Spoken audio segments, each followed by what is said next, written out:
Yo, what up, guys? Welcome to the Outside the Box podcast. We are officially brought to you by Lace Races, but more importantly, this is a podcast for the listeners. We appreciate you guys listening to our very first episode last week. I am Jacques Slade, but as you know, I couldn't carry this show by myself. Believe me, I've tried. But I brought along two incredible human beings that know a lot more than me, and they're really what make this show interesting. Nick, go ahead, tell them who you are and what you do. Nick Engvall, and I run a site called Sneaker History. Done a bunch of stuff in sneakers over the last decade or so, and but most importantly, Tiffany, who is the most important person on the show. I don't know who you are. I'm not the most important. My name is Tiffany Beers. I used to work for Nike.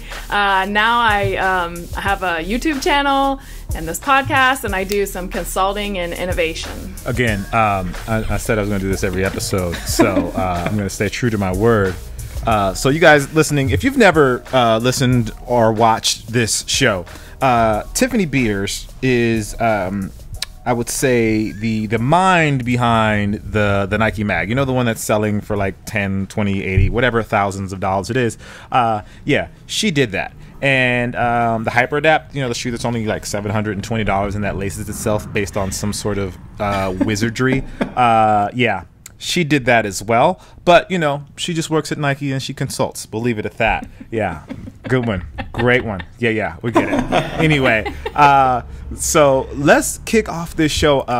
I've been trying to find a way to put this. I've been thinking about this because we've been kind of sitting on this story. But Tinker is angry. And by Tinker, I'm going to say Tinker Hatfield. For those that don't know, Tinker Hatfield, he is a designer at Nike, legendary status when it comes to sneaker and shoe design. He created the Air Max 1, every Jordan, I believe, from 1 to 15, plus more after that, in and out. And he's just a guy that is loved by the sneaker world. But he's also an architect. Many people don't realize that. People see him as just like a sneaker designer, but he also did some architectural stuff. I'll get that out. And he has an issue with the University of Oregon. For those that don't know, Tinker went to Oregon, correct? Yeah, he went to U of O. Yep. He went to U of O, and he was a pole vaulter. And he offered a design up for the legendary Hayward Field, which I did have the opportunity to run on once with Mo Farah. Humble brag there. But he doesn't like the new design that they're going to use. And since I have no, I guess, weight or insight to design, I'm going to lean on you, Tiffany. Can you talk to us a little bit about what's going on? So I think... from the article, so there was an article in the Oregonian. I think from what happened is he put forward a design, and a few other firms put forward a new design to optimize and improve Hayward Field. And that's because of the Olympic trials and all these big events that are coming up. So I guess they did not pick Tinker's design, and this article talks about why he's upset about that.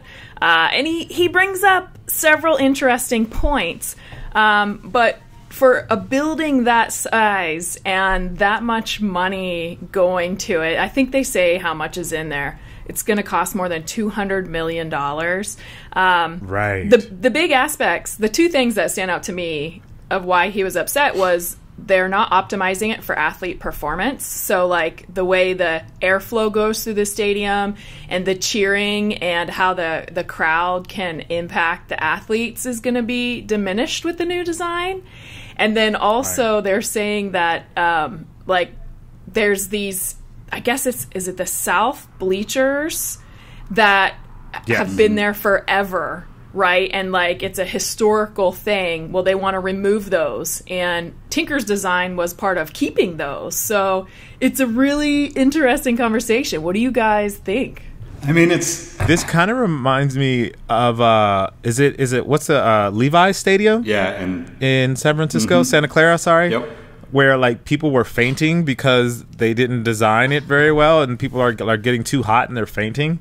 Is that right, Nick? Yeah, I think so. Yeah, I haven't actually seen that. I've been close, but I haven't been in the new stadium. So I think it's kind of interesting though, because it's you can understand where he's coming from in a lot of ways, then you can also take that, he's probably so much more passionate about it and so much closer to it as someone who's basically, made their entire life surrounding Nike, Oregon, and how close that relationship is. And, him being involved in so many of the designs that Oregon has chosen to use over the years, I think. But what I think is kind of interesting is like maybe there's, those bleachers, those south bleachers, I believe, is that important? And I think that's the talking point of the whole thing. But it's one of those things where, like, me not having any attachment to the University of Oregon, I don't really know, and never being there, I don't really know what that is all about. And I can only relate it to something that, like, I would know, where, you bring up Levi's Stadium, which is like where the 49ers play. They used to play in Candlestick Park. Like, it was a very emotional thing as a Giants and a 49ers fan who used to go to Candlestick Park as a kid. I went and saw, like, the last show at Candlestick, which was Paul McCartney, which was because the Beatles did their final show at Candlestick back in the day.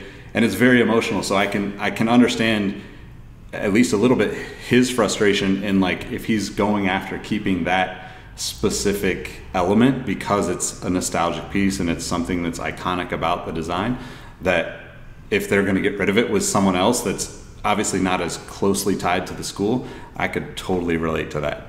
Yeah, it's interesting. Like, reading through the article, you can see his perspective is really focused on the athlete, and he really wants to make sure that the athletes perform as well as possible.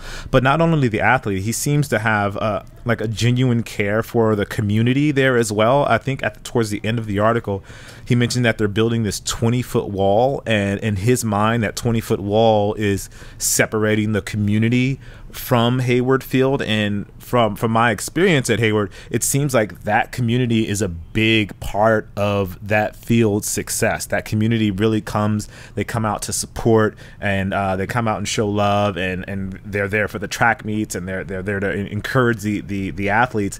And he seemed very focused on those small details, and it seems like the new design doesn't.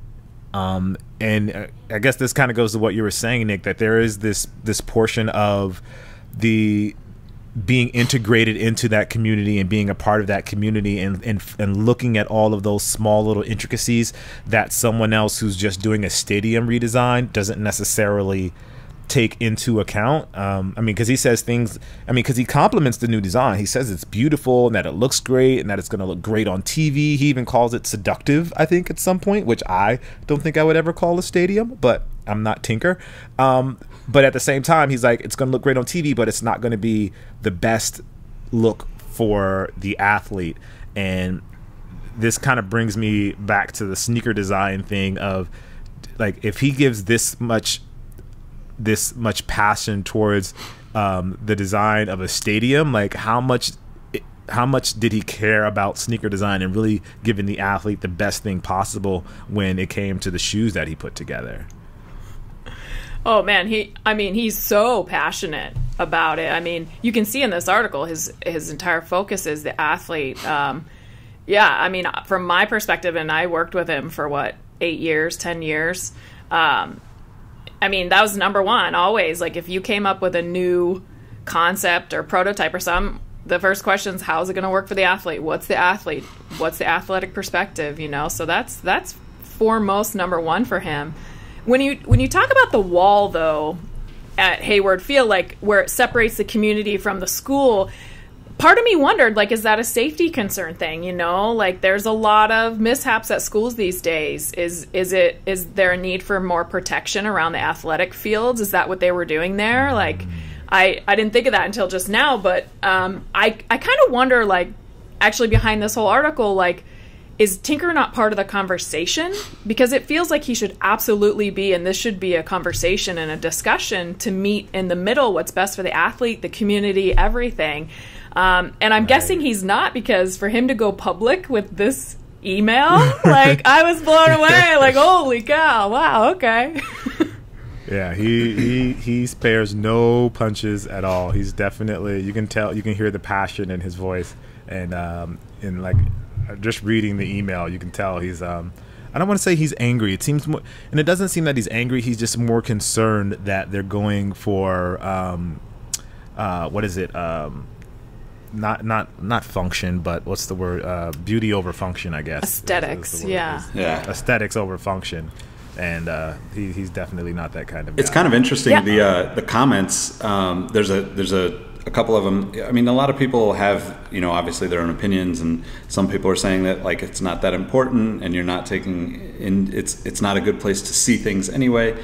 But then there's one comment in particular that says that there was a recent interview with a registered guard that Phil Knight actually dismissed Tinker's claims and dispatched his own team to inspect the grandstand and came away convinced that the structure was failing.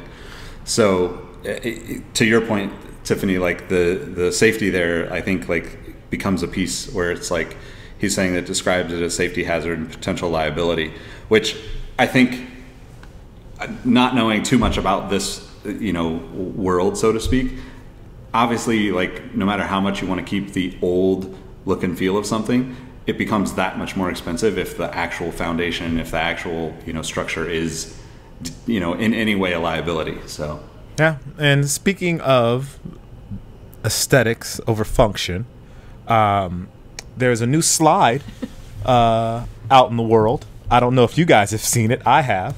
I feel like it's one of those commercials you see at night. It's like, have you ever thought you needed an extra fanny pack somewhere? What about a fanny pack on your feet? A lot of people may look at you and say, hey, is that a fanny pack on his foot? And you answer them yes. You tell them, yes, that exactly is what that is on my foot. And not only is it a fanny pack on my foot, it comes in different colors, if you were wondering. So these dropped last week, and I tried to get a pair. And Tiffany, you said you tried to get a pair as well, right? Yeah. They were sold out. They sold out in like 10 seconds flat. Like this, I think this is the cop of the summer, and they're gone. It's so weird. It's one of those things where I feel like it's one of those things where you think, oh, this has to be like a Photoshop job. Like this isn't real. But then it's real, and they sell out. And the part that hurts me is it's my favorite Nike slide, the Benassi. I think that's how you say it. Or Benassi slides. Is that how you say that? I don't know. I think so. Benassi, it's my favorite slide, Benassi, because it's like the softest of the Nike slides, and they totally sold out. It has a zippered pouch.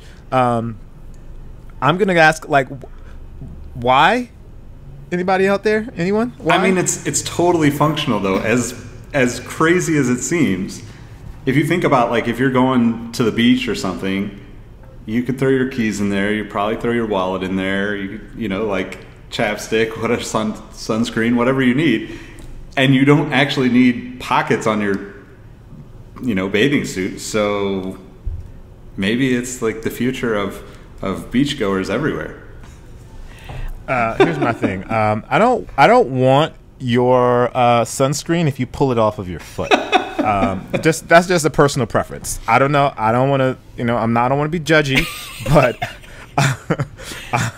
if you pull something out of the fanny pack on your feet, I'm not sure I want it. That's just being honest. Like, I would hope, how you grab something that's really gross with like two fingers? Like, that's how I'm going to go. If you pull your car keys out of your fanny pack feet, that's how I'm going to be carrying your keys to the car to go get my regular slides out of it. Come on, John. So I shouldn't say that. 'Cause I know. I say that, but I was going to try to get a pair. There's a lot of airflow. It's not like it's coming out from under the sock liner, which I have seen people pull money out from under the sock liner before, and just like, no. Oh. For me, I think like there's a lot of summer dresses that don't have pockets, and maybe you don't want to take a clutch, and so you just want to be hands-free, and you can throw in some money, a credit card. Like, as long as you don't lose your shoes, you're good to go. I just can't imagine someone reaching down to the foot. Hey, how much is that? $13.27. Hold on, just a moment. Oh, with change. What if they have change in there? It's jangling around.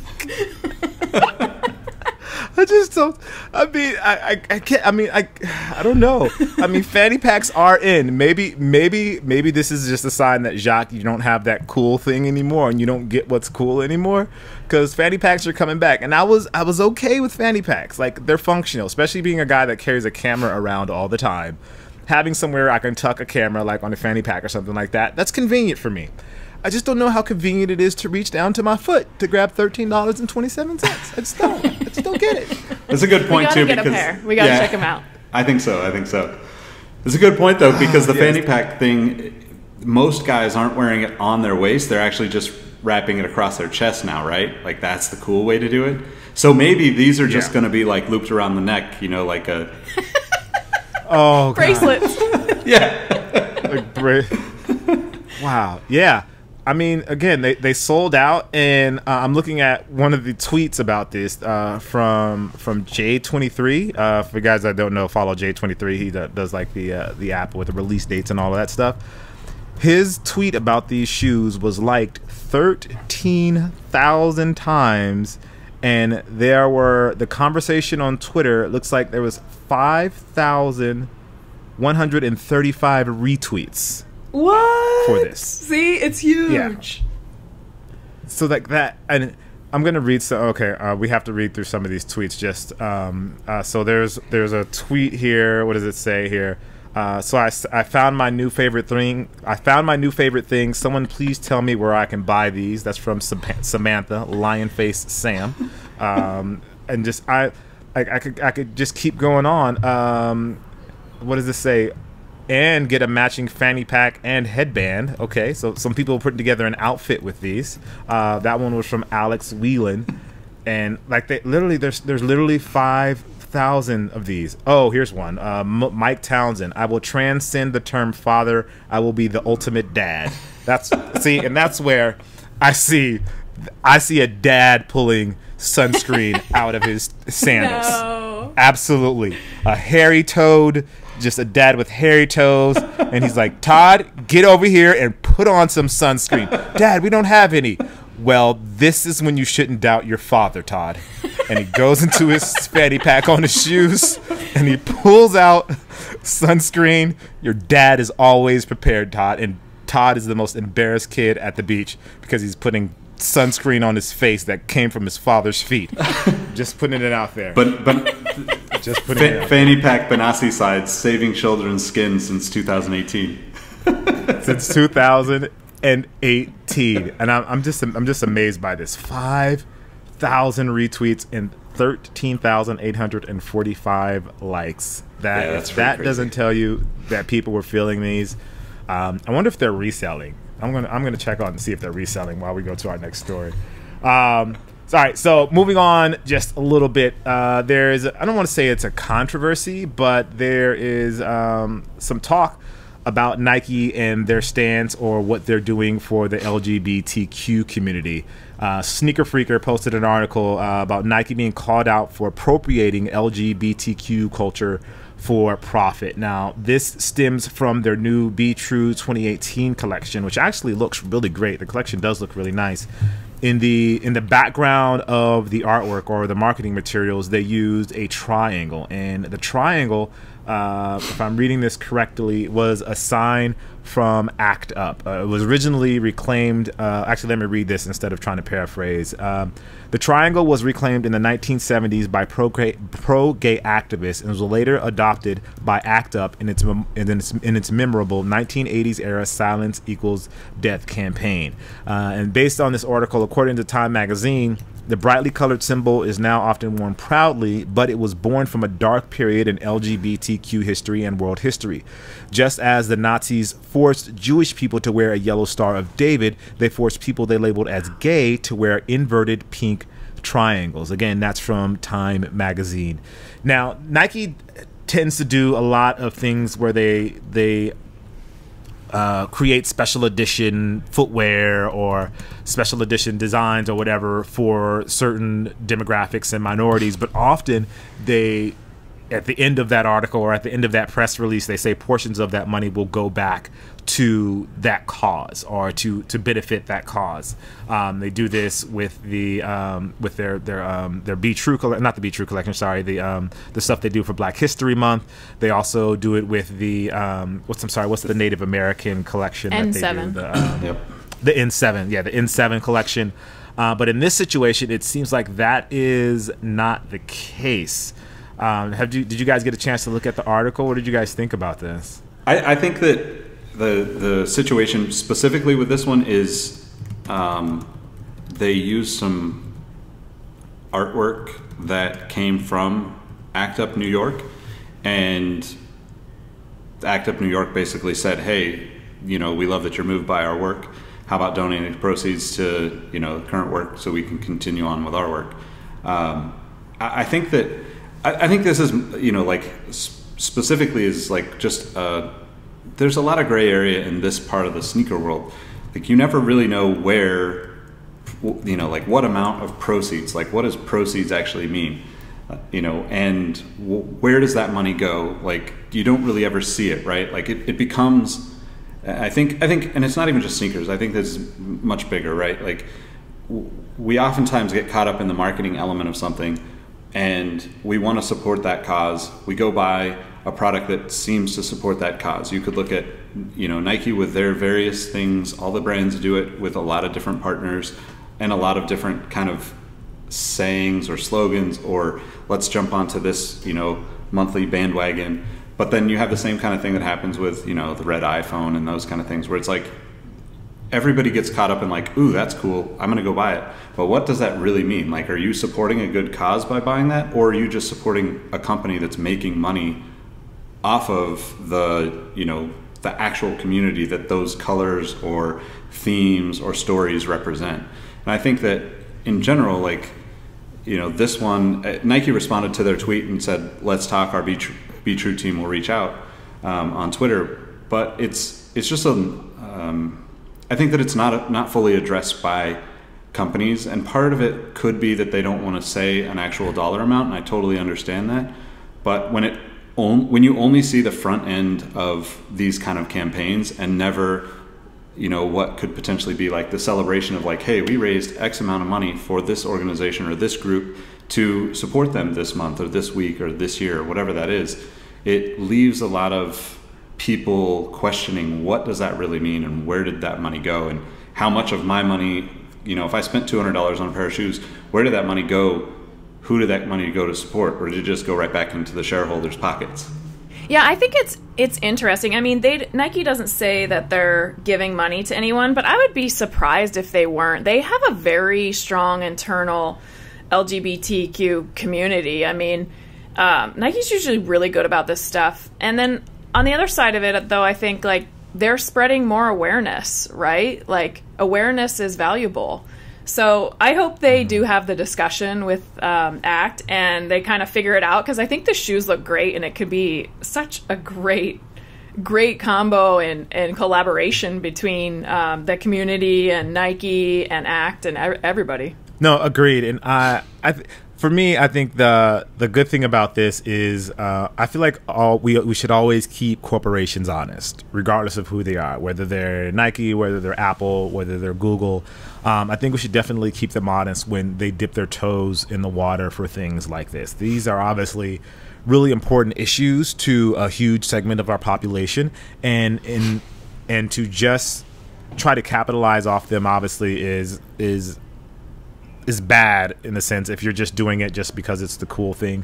But if you're really doing something to help better the lives of those individuals that are a part of that community, the community that you're in a sense marketing to, I think that there is obviously some value to that. And again, like you said, a big company like Nike coming out and saying they're doing something like this is obviously great for in that sense, where it just puts the word out and there's the name recognition, but at the same time being able to put dollars towards that, because really at the end of the day Nike's doing it because there's dollars that are going to come in from it as well. So it's important that both sides see, I guess both sides really benefit from it. So I do hope that they do have that conversation, and it was really cool of Nike to reach back out on Twitter and respond to the founders. I think it was the founder or one of the founders of ACT. Was it one of the founders of ACT UP? I think so. I believe it was Jeffrey Rosenberg. He's co-facilitators. I don't know what that means as a facilitator, but I mean I imagine it sounds important to me. I'm a facilitator of this podcast, so yeah, I think that makes me important. So no, but I think it was awesome of Nike to reach out and say, yeah, we'll connect you with our Be True team to reach out. And I believe the Be True team is who handles the community aspect of their LGBTQ stuff. So, in a sense, it's good that the message is out there. It's good that Nike is being responsive for it. And in a sense, I wish other companies were as responsive and got back to people as quickly as Nike decided to do today. I find that commendable that they reached out in a public platform, like spoke directly to them, didn't do it like behind the scenes, like hey we hear you talking, but we don't want to keep this public. Yeah, I agree. But reaching out publicly, for everyone to see, I think there's value to that. At least to me it is, and it speaks to their integrity and it speaks to where their moral compass sits with this issue. Yeah, definitely. And I also think that there's this one's kind of interesting because like the ACT UP is basically saying like, hey, that artwork is ours, but there's probably, there's just so many organizations that Nike could be involved with and donating to that, it just happened to be that they ended up using, artwork or inspired artwork that came from, this organization specifically. It's good stuff. All right, so let's transition a little bit. And before we transition, we'd like to let you know that the Outside the Box podcast has our first sponsor. And our first sponsor is a company called, let me read this right because I'm told I need to make sure I read this correctly, Lace Racers. Lace Racers is a highly competitive shoelacing racing league. If you think you're the best at lacing your shoes, you have another thing coming. Brought to you by the Lacers Competitive Shoe Lacing Racing League. They race every Friday down at Dan's Bar and Grill. All you have to do is bring your shoes, bring your laces, and bring, it says here, not Twitter fingers, but sneaker fingers. Make sure you visit the Lacers Competitive Shoe Lacing Racing League down at Dan's Bar and Grill. Thank you, Dan's Bar. Appreciate you guys sponsoring the show. Woo! I really don't. I don't think they're going to appreciate you laughing at their league, guys. They're very serious. There's a guy there with a beard.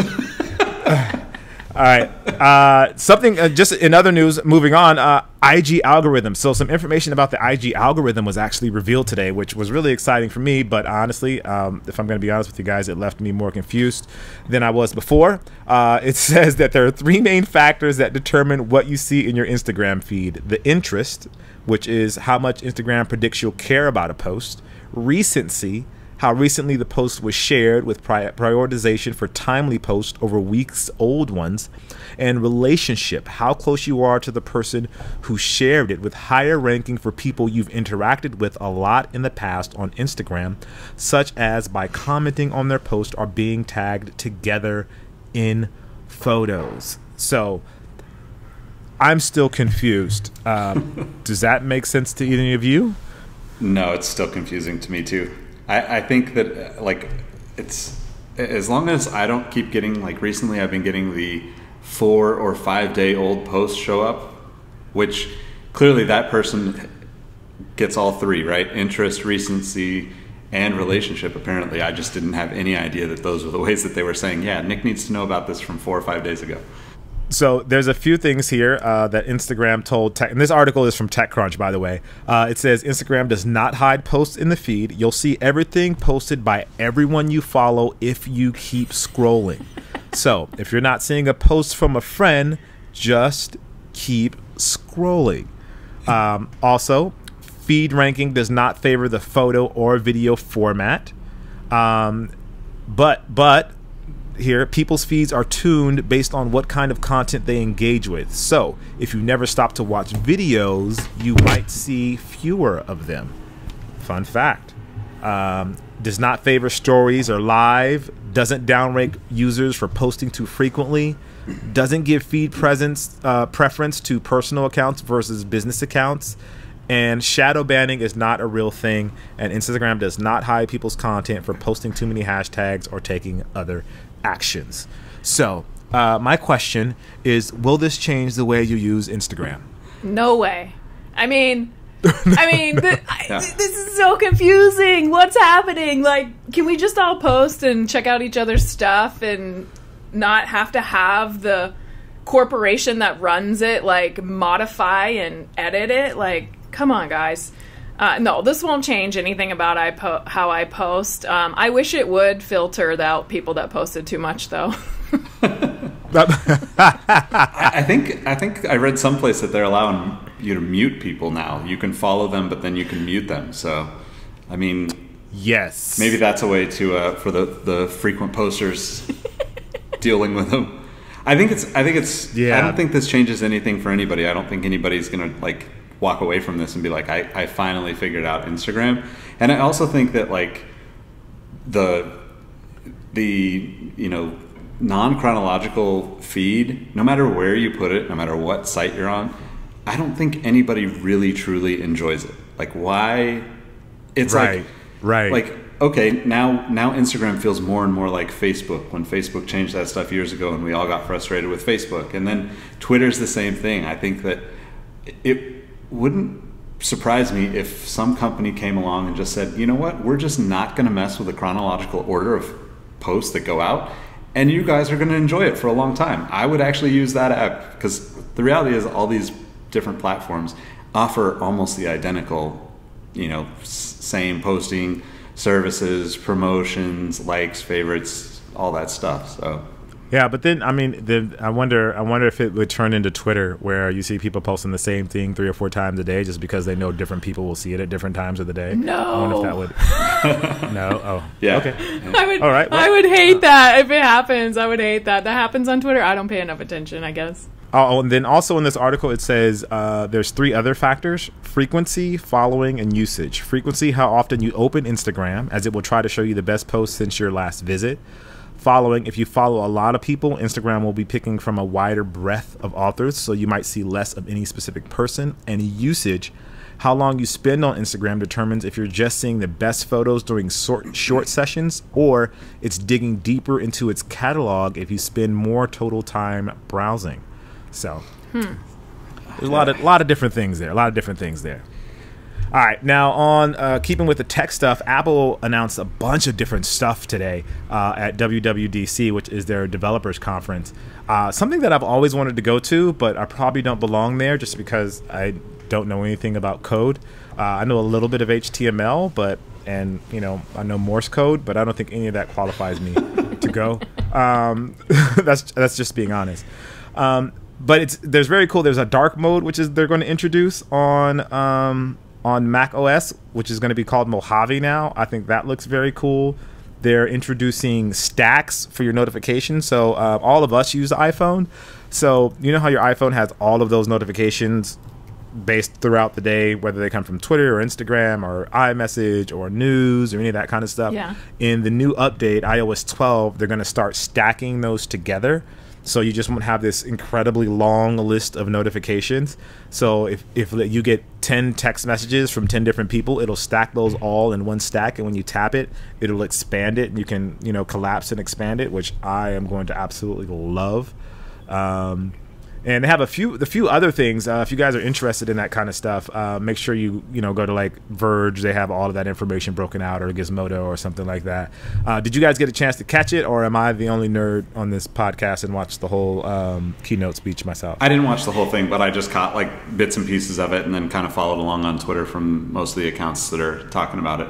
I think the 2 interesting ones, like you said, are the putting all the notifications into one, like that. Just, I think you've used an Android in the past, Jacques, right? I think Android does that. And yeah, I think like it does. It reminds me of like old BlackBerry, which yes, I'm still like waiting for BlackBerry to have a resurgence, but but I also was pretty excited about the the FaceTime, the group FaceTime thing is, I could see being super, super valuable for companies and for just like my family, for instance. I would love to be able to have like the whole family, like have a conversation together once in a while, because we're all spread out in different states. So that's kind of cool. I mean, 32 people, I don't know if I have enough friends that I actually would talk to all of them at one time, but it's definitely a cool feature. Yeah, the FaceTime group calling, I really love that. That's going to be awesome. Actually, we should do a podcast that way, see if it works. Yes. And that'd be amazing. I'm kind of also excited about the memoji. I mean, it's fun. It's like, I always like it when the emojis look like the people, because I just laugh at it. It makes me smile. That's good. I'm not opposed to that. I think that's definitely a cool thing. I don't know how much I'll play. Like, I thought I was going to be really excited about the animojis, and I realized that I didn't really use it as much as I thought I was going to. Yeah, same here. There's another thing though. They do the Measure app, which I thought was really cool. Like if you're in construction or something like that, being able to use the AR app, so augmented reality, is obviously a big thing. So they have that Measure app where you can literally measure things like in virtual world. I thought that was kind of cool. That's awesome. That seems amazing. Now they just need one to weigh, so I can put stuff on it, like to weigh it. But I imagine people would crush their phones. But never mind. Ignore that one. Ignore that one, Apple. Since I know you're watching this podcast. And then screen time, which is, I imagine the kids are going to hate, where it is going to allow parents to control how much time you can be in certain apps, or you could be on your phone, from gaming to social media to down to like the app. Like it allows your parents can literally control how much you use those apps, and then it sends a report. But at the same time, they have an adult version of that, which will send you a report saying how much time you spent on a particular app, which I'm not sure I'm ready to see how much time I spend on Instagram. Yep. But it's probably better. It's probably better that I do see that information, to be honest. I think we should take a guess before the app comes out on how much time we actually spend and see how accurate they are. Oh, man. So here's see, my Instagram time is research. I'm doing research. I'm a lot of studying. So it's not just social. I'm not socially active on Instagram as much. I do a lot of research. Like there's a lot of camera and tech stuff happening. So I mean, for me, I'm managing almost a dozen accounts right now. So what? I probably spend, I mean, it's got to be like 8 hours a day on Instagram, because I'm constantly posting for people, like not my own account, but like people that I manage the account for and just kind of community manage for. So that for me has got to be just a ridiculous amount of time, because I'm almost always on Instagram if I have my phone in my hand. Wow.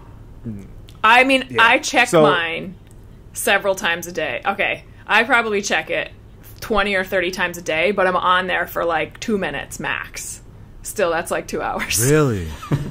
Yeah. I'm about to say, I don't think I could do 2 minutes max. Like I get on, like I just get trapped. I get trapped. I'll get on and I'll look at something and I'll be like, oh, that's cool. And then I'll follow a hashtag. And next thing you know, I'm watching a video about something. And then that video leads me to another video. And next thing I know, it's been like 30 minutes. And I'm like, oh my gosh, I was literally just getting on to respond to a comment. And I've been on for 30 minutes. But it's because I'm curious. So it's not because I'm socially inept. So, that let's put that out there. And with that, we want to thank you guys for listening to the latest episode of Outside the Box podcast. And I'm Jacques Slade. Again, you can find me all over the internet at Kustoo, which is Kustoo. I could not do this show by myself, but before I get to them, I have one last update from the Lacers Competitive Shoelacing League.